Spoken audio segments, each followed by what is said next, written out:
Hello, welcome to Post Colonial Space. I'm Masood Raja, and what follows is an excerpted clip from one of my longer webinars. So, what I've decided is that sometimes when people ask really interesting questions, I will pull out that particular part of a webinar and make it available to you as a short clip so that if you don't have time to watch a 1 hour webinar, you can at least watch and listen to the brief exchanges that I usually have with people who attend my webinars. So here is one such clip from a recent webinar. I hope you enjoy it. So one thing you might have noticed in Rushdie's work is that there is a mixture of illusions, right? So when he's talking about life and things, he could pull out a reference from classical Greek, from classical British literature, even American pop culture. And then he can also pull things from the Eastern tradition, from the Iranian poetry, from Indian literature. So I don't know why does he do that. Part of it, maybe he does it without even thinking it. But there is a scholar, I'm forgetting his name, but the book is called The Post-Colonial Exotic. And what his argument is that a lot of these authors in the 80s and 90s realized or internalized this idea that the stories of the East or retelling the stories of the East or the immigrant experience was an in thing, and that they were constantly playing with those tropes and then intermingling them with the immigrant life and its illusions and its knowledge. So Rushdie probably does that. Part of it is also to show his erudition, right? Because the references that he gives are pretty, only someone who's highly educated will able to access them, right? So maybe that's the thing, to show this repertoire of writerly skills. But I mean, of course, these are all what you, me, and others would assume about it. What does it do to the novel? I think what it does is it makes it into this hybrid novel, a novel that draws from more than one tradition, makes it more complex.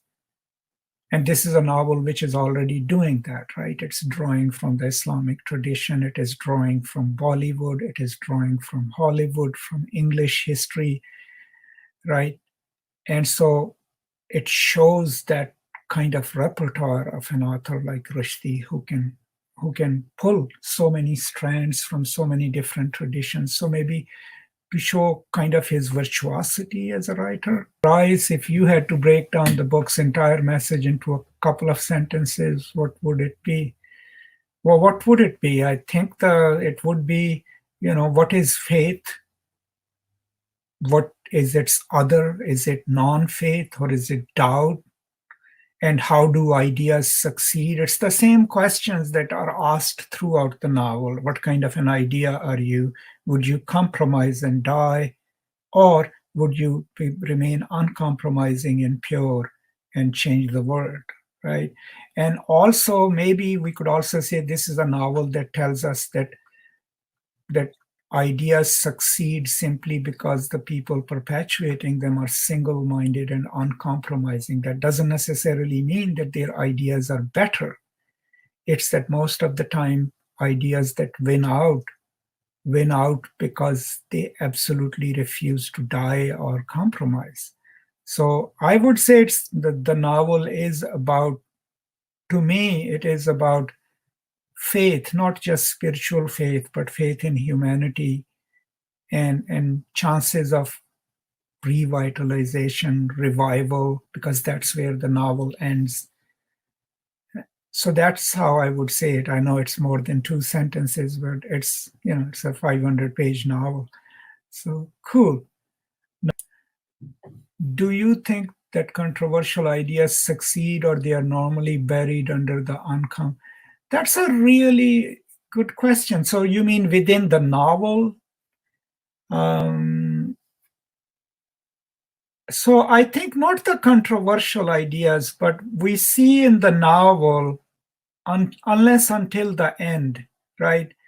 there is this juxtaposition of a muscular belief system, a strong assertion of purity and all, which comes face to face with what tries to contaminate it, which is impurity, ambivalence, right?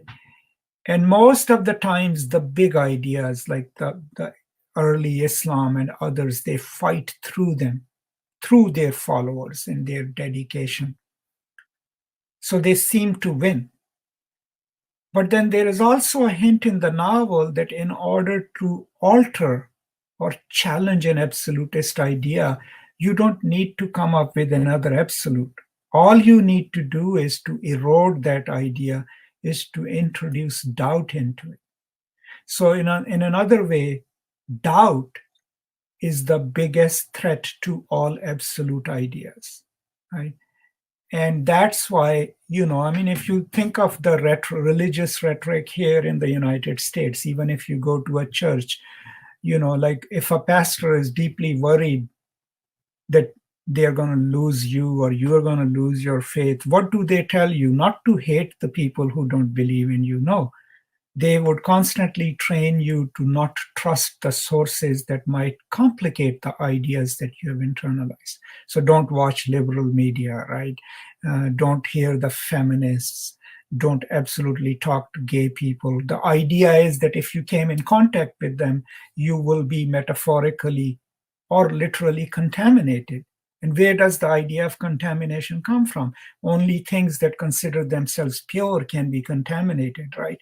So these people, places, ideas are always placed on the borders of what is considered pure, what is considered right, spiritual, and all religions do that, right? But Rushdie is also very careful to not give us one side of the story, right? The Aisha story, the entire section 7, we are moving with this group of people who absolutely believe that this magical woman can lead them to Makkah through the sea, Arabian Sea, which will part. But throughout, as they are moving, we have a voice in a car, right? The Zamidar traveling along with them, whose wife has converted and is walking with the crowd, who is the skeptical voice, right? In the end, he loses, right? He dies a lonely death. So, what are we supposed to conclude from that? But we do get a chance that these ideas are succeeding because they're powerful, but they're also uncompromising. Now, what do we learn from that in our own lives, right? That the ideas do not have to be right to succeed. They just need to be aggressive and dominant and ruthless in so many ways, right? So think around your own selves. What's happening in our own lifetimes here, the kind of vocabularies that people are using, the people who are constantly in the news, right? They are there not because they are right. They're there because they have a larger megaphone, right? They can force their will and their ideas onto us, people who may not, people. So when ambivalence and certitude come into a fight, in a public fight, ambivalence always looks weak, right? If someone asks you, what do you think, America stands for? And if you could like, oh, it stands for this and that, you will come across as weak. Whereas if someone can go, oh, my flag, and I hug it every day, and it stands for freedom, and it stands for this and that, those people, simplified terms, can claim to have access to deeper understanding of the concept. So ambivalence in even public life against someone who has that kind of certitude comes across as ineffectual, right? And that's what is shown in the novel as well, right? Do you think there are similar themes between the satanic verses and good omens? Yes, I think so. But yeah, because I mean, think of the story of good omens, right? What is it based in? The idea is here are two opposing forces, an angel, right, and a demon from hell, right? They both have been given a mission. one's mission is to save humankind, the other's mission is to bring about the end of days, right? And then ambivalence enters there. How do they find common ground, right? The angel's mission is to save humanity, right? But the demon has suddenly realized he likes it too much, right? He doesn't want the world to end. He doesn't want the Lord to rise, right? So the ambivalent part of it is that they work together, right? And partially the angel has to give up on his purest mission, and the demon has to give up on his inherent mission of bringing about the end of the world. So yes, there are similarities in that sense, because here too, the good and evil are competing, and at times in the novel, we don't really know what is good and what is evil. I mean, think of it, Jibril as a character is a tragic character, right? Dies, kills himself. But Saladin, who is saved, is not necessarily also a good character. I mean, he has done terrible things, right? He's the one who perpetuates Jibril's descent into madness, right? But he is saved. So that kind of ambivalence is there. Similarly, the novel is also similar to Good Omens in a way, because from the very start, these two characters are introduced to us. One becomes a demonic figure, looks like one, right? And the other an angelic one. So it's playing with the same tropes. So yes, of course. Next question, good. Why do you think was the intended audience for, who do you think was there I think so.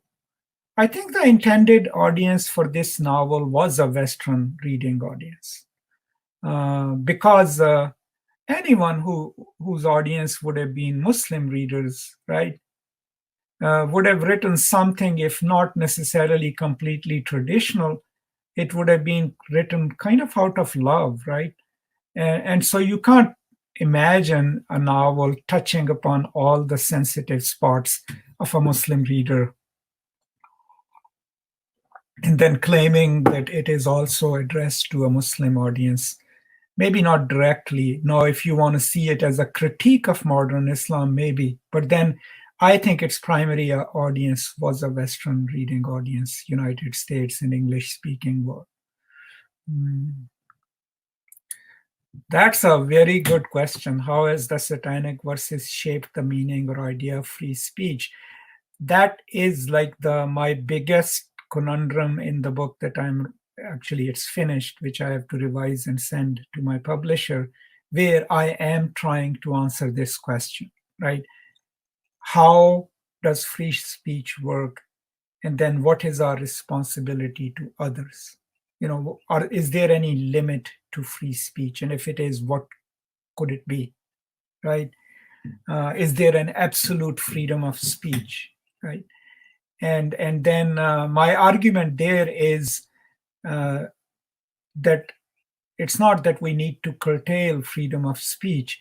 It's that we also need to develop an empathetic understanding of why someone would be offended by a book or even be incensed, right? So that's on the part of the Western reader. So my argument is that if we are training our graduate students to teach these novels and write about them, they have to learn the meaning-making processes of the Islamic world.